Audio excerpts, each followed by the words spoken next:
Hey guys, it's Shannon. It's Saturday morning. It's been a busy morning in the kitchen, doing a lot of food prep, and I want to show you what I've got cooking.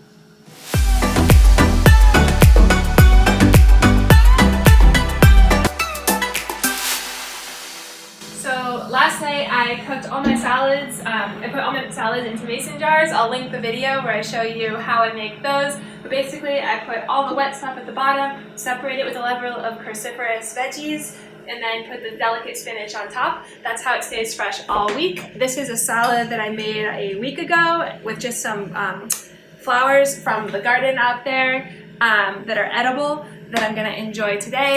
But it's a great method of staying slim, and I love the way it looks when it's all prepped, and it just keeps me feeling so great. Then I've got my sauerkraut. I made this last week, and I just moved it to the fridge. I'm going to be making some more sauerkraut with some of the cabbage that you see back there, and the beets and jalapenos. I'll link the video where I explain how I make that. This is the dog food that I've prepped. I make homemade dog food for Ted and George. Come here, Ted! Come here, George! These guys are all decked out in their Halloween costumes still. But basically, we learned that when dogs eat regular kibble, the expression process and the way that they make kibble is really bad for them, and the incidence of dogs getting cancer, the incidence of dogs starting to eat kibble starting the 1950s onwards is basically a very strong correlation. And so even just a little bit of regular whole food added to your dog's diet. This is chicken and rice and veggies with just a little bit of Italian seasoning.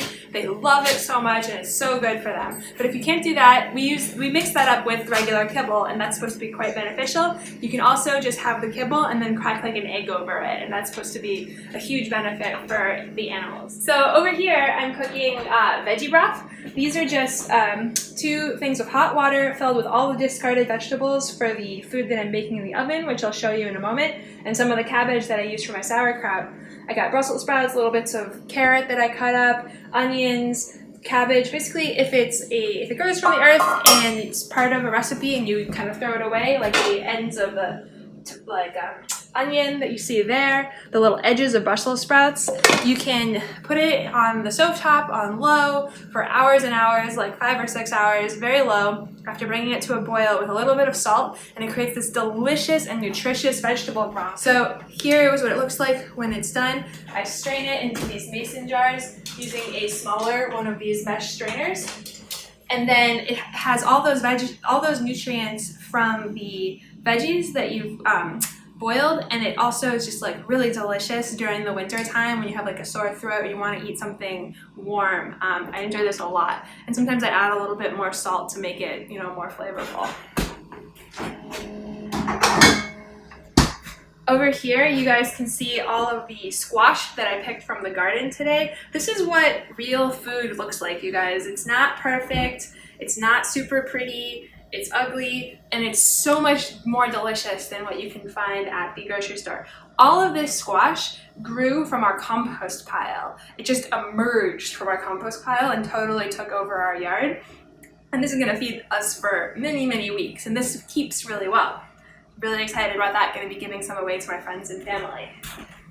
In here, I'm baking. This is 1 big squash, 1 little squash with salt and pepper, a little bit of cayenne pepper, and then I've got some organic carrots there, and then a bunch of Brussels sprouts. Guys, Brussels sprouts are in season right now, and they are so good and so good for you. They have tons of sulforaphane, which is an anti-cancer component that helps your body fight cancer, and they are delicious. So eat your tiny cabbages while they are in season. And that's it, you guys. That's what I'm cooking. This is gonna feed us for a long time, for the rest of this week and probably a little bit into the following week. And if you like this video, if you want to see more specifics, more recipes, let me know down below. If you have ideas for questions that you have, videos you want us to make, please comment. Please hit like and subscribe. And until next time, thanks so much for watching. Bye. All right, John informs me that I look like a totally crazy person, but this is what a real human being looks like when they've been doing hours and hours of work.